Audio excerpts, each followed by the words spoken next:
Hello बच्चों। अब इस क्वेश्चन को देखिए। What is the length of projection of vector this one on the vector. ठीक है। देखिए, अगर आप लोग को फॉर्मूला याद है तो अच्छी बात है। और अगर आप लोग को प्रॉब्लम हो रहा है कि फॉर्मूला बार बार नहीं याद हो पा रहा तो कैसे करें। तो देखिए, मैं ट्राई करता हूँ। शायद इसके बाद आप लोग को याद करने का जरूरत ना पड़े। मैंने क्या किया, एक वेक्टर ऐसे ले लिया है, इसको वेक्टर बी बोल दिया और इस वेक्टर को मैंने ए वेक्टर बोल दिया। ठीक है। इसका मैग्नीट्यूड कितना हो जाएगा। इस वेक्टर का मैग्नीट्यूड अगर लिखना है तो स्मॉल लेटर ए में लिख रहा हूँ। प्रोजेक्शन का मतलब क्या है ना, ये जो परपेंडिकुलर डाला है तो वो चाहता है कि वो आप ये लेंथ बताइए, ओ एम लेंथ बताइए। ठीक है, कोई बात नहीं। मैं थोड़ा देर के लिए मान लूं क्या कि इन दोनों वेक्टर के बीच का एंगल थीटा है। तो अगर मैं ट्रिग्नोमेट्री लगाऊं तो ये वाला लेंथ कितना हो जाएगा, एक कॉस थीटा हो जाएगा। और ये वाला लेंथ कितना हो जाएगा, ए साइन थीटा हो जाएगा। ठीक है। उसने एम पूछा है तो ये तो ए cos थीटा क्या है, एक मैग्नीट्यूड है, मतलब ओ एम का लेंथ है। और अगर इसको वेक्टर फॉर्म में लिखना है तो ये ओ एम वेक्टर अगर लिखना है तो वो किस डायरेक्शन में है, बी के डायरेक्शन में है। तो मैं थोड़ा देर के लिए ऐसा बोल दूं क्या कि ओ एम वेक्टर जो होगा उसका मैग्नीट्यूड तो ए cos थीटा होगा, लेकिन वो किस डायरेक्शन में है, बी कैप के डायरेक्शन में है। डायरेक्शन के लिए मैंने बी कैप लगा दिया सिर्फ, क्योंकि उसका बी का डायरेक्शन मुझे चाहिए था, उसका मैग्नीट्यूड थोड़ा ही ना चाहिए। ठीक है। अब अब क्या होता है ना कि ये a cos थीटा है। ठीक है। a cos थीटा को मैं वेक्टर a और वेक्टर b के फॉर्म में लिखना चाहता हूँ। तो उसको मैं कैसे लिख सकता हूँ, क्या मैं ऐसे लिख सकता हूँ, vector a dot vector b, ऐसे लिख दूं क्या। लेकिन इससे देखिए, अगर मैं इसको a डॉट अगर vector a dot vector b करूँ तो उससे क्या आएगा, a b cos थीटा आ जाएगा। तो मेरे पास b एक्स्ट्रा आ गया। उसको हटाने के लिए मैंने यहाँ पर b लिख दिया, b क्या, ऐसे। समझ में आया। देखिए, ये बी का तो एज इट इज रहा। ए कॉस थीटा को मैंने ए डॉट बी लिख दिया, vector A dot vector B. तो उससे क्या आएगा, अगर मैं ब्रेक करूंगा तो ए बी कॉस थीटा, जो वो एक्स्ट्रा बी आया है उसको हटाने के लिए मैंने बी लगा दिया। आई होप ये समझ में आया होगा। तो ये क्या है, ओ एम वेक्टर है। ठीक है। अगर इसका मुझे लेंथ चाहिए तो मैंने क्या किया, दोनों साइड इसका मैग्नीट्यूड ले लिया।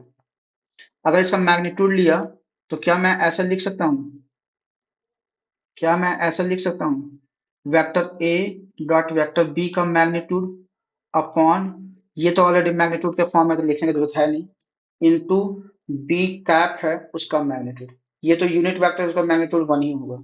यानी प्रोजेक्शन का लेंथ कितना आ गया, vector A dot vector B इसका मैग्नीट्यूड अपॉन बी।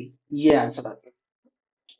तो ये आप निकाल सकते हैं। अगर फॉर्मूला नहीं भी याद हो तो आप थोड़ा देर के लिए, अगर थोड़ा सा आप ठीक से समझने का ट्राई कीजिएगा ना, तो ये ज्यादा बहुत बहुत ज्यादा हार्ड वर्क है नहीं, आसानी से आंसर आ जाएगा। मैं तो जनरली याद नहीं करता हूँ, मैं थोड़े मेरे पास अगर क्वेश्चन आता है मैं थोड़ा देर के लिए एनालाइज करता हूँ, ये फॉर्मूला डायरेक्टली मैं डिराइव कर लेता हूँ। ठीक है, चलिए।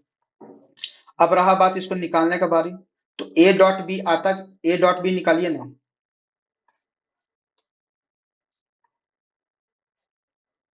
यही इसी का आंसर मुझे निकालना था, ए डॉट बी निकालिए। तो ए डॉट बी कितना हो जाएगा, वन इंटू टू। अच्छा, डॉट कैसे निकालते हैं, आई के साथ मल्टीप्लीकेशन प्लस जे कॉम्पोनेंट के साथ प्लस के कॉम्पोनेंट का के कॉम्पोनेंट के साथ।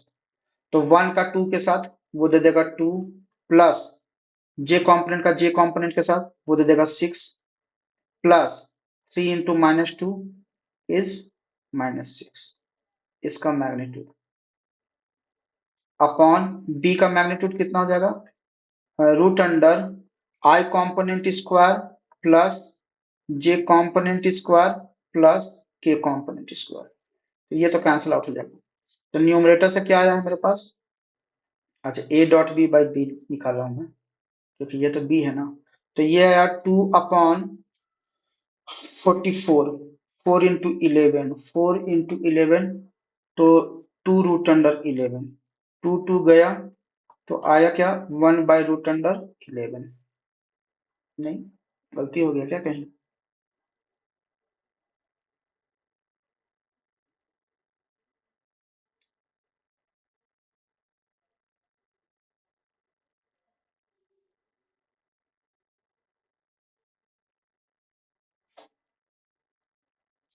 यहाँ बी का मैग्नीट्यूड निकालने में गलती हो गई है। ये 36 थोड़ी होगा, 3 3 9, 3 स्क्वायर इज नथिंग बट 9 ना। मैंने 6 गलती से ले लिया।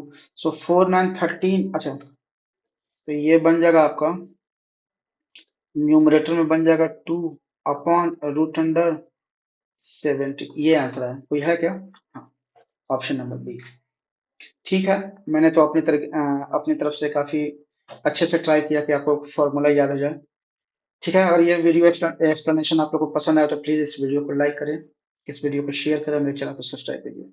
देखिए वीडियो बनाने में काफी मेहनत लगता है, तो उसको बनाने में काफी एनर्जी लगता है। वो एनर्जी कहाँ से मिलेगा?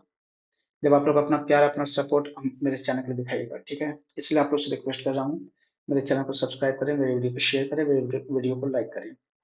ठीक है, क्या इस क्वेश्चन से रिलेटेड कोई भी डाउट है? अगर आपके पास कोई भी डाउट हो, अपना डाउट मेरे कमेंट सेक्शन में लिखने का ट्राई करें।